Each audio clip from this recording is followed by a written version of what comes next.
তারা বলে জিব্রাইল বলো কেন পৃথিবীর মাটিতে আমরা আসলাম? জিব্রাইল বলে আজকে উম্মতে মুহাম্মাদিয়ার লাইলাতুল কদরের রাত্রি, তোমরা বিচরণ করো, দেখো কোথায় কে অবস্থায় রয়েছে, দেখো প্রত্যেকের দোয়া কবুল করো, প্রত্যেকের নেকি কবুল করো, যা যা চাইবে প্রত্যেকের চাওয়া পূরণ করো, তবে চার ধরনের মানুষের দোয়া কবুল করবে না। লাইলাতুল কদর সবার দোয়া গ্রহণ করো, তবে চার ধরনের মানুষের দোয়া গ্রহণ করবে না। নাম্বার 1 নবী আমার বললেন আলিশরাক বিল্লাহ, যারা আল্লাহর সাথে শিরিক করে তাদের দোয়া লাইলাতুল কদরে কবুল করিও না।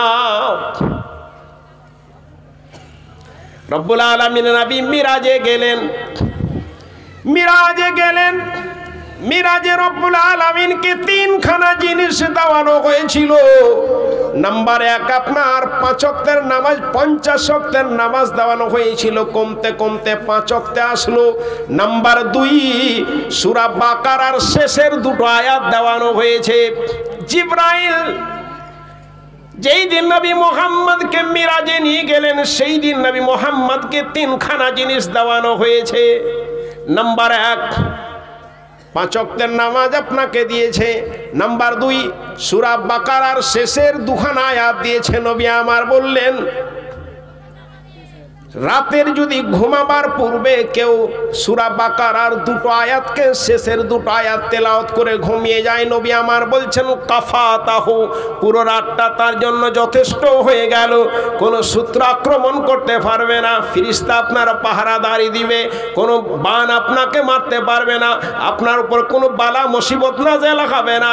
আপনি তো দূরের কথা, হাদিস বলনেওয়ালা প্রতিদিন রাত্রে ঘুমায়, ই বলা না ই বলতে ভুলে যায়। নবী আমার বললেন রাত্রে ঘুমাবার সময়তে ঘুম যখন যাবে চিত হয়ে ঘুমিয়ে 2টো হাতকে এইভাবে মিলিয়ে দিবে। প্রথমে সূরা ইখলাস পড়বে, আউযু বিল্লাহ বিসমিল্লাহ বলে সূরা ইখলাস পড়বে, তারপর সূরা ফালাক পড়বে, তারপর সূরা নাস পড়বে, নাস পড়ে ফুঁক মেরে দিবে। ফুঁক মেরে দেওয়ার পর শুয়ে শুয়ে হাত মাথা থেকে শুরু করে যেখান পর্যন্ত হাত যাবে হাতকে বুলিয়ে নিবে। এইভাবে 3 বার করবে। ঘুমাবার সময় আয়াতুল কুরসি পাঠ করে ঘুমাবে, তাহলে কোনো বালা তোমাকে স্পর্শ করতে পারবে না, কোনো জিন আপনাকে স্পর্শ করতে পারবে না, কোনো বান আপনাকে স্পর্শ করতে পারবে না, যত রকমের দুঃস্ব আপনার প্রতি আক্রমণ করতে পারে না।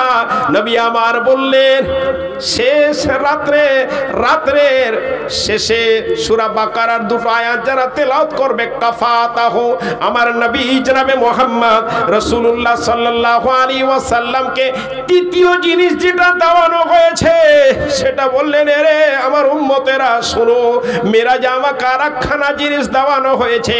কাবিরা গুনাহ, যারা কাবিরা গুনাহ করে তারাও জান্নাতে যাবে। আমার উম্মত যদি কাবিরা গুনাহ করে তারাও জান্নাতে যাবে, যদি তার ভিতরে শিরক না থাকে, শিরক যদি না থাকে আর কাবিরা গুনাহ করনেওয়ালা হয় সেও জান্নাতে যাবে। মুফাসসিরিন ইকরাম মুহাদ্দিসিরা বর্ণনা করছেন কাবিরা গুনাহকারীরা জান্নাতে যাবে না।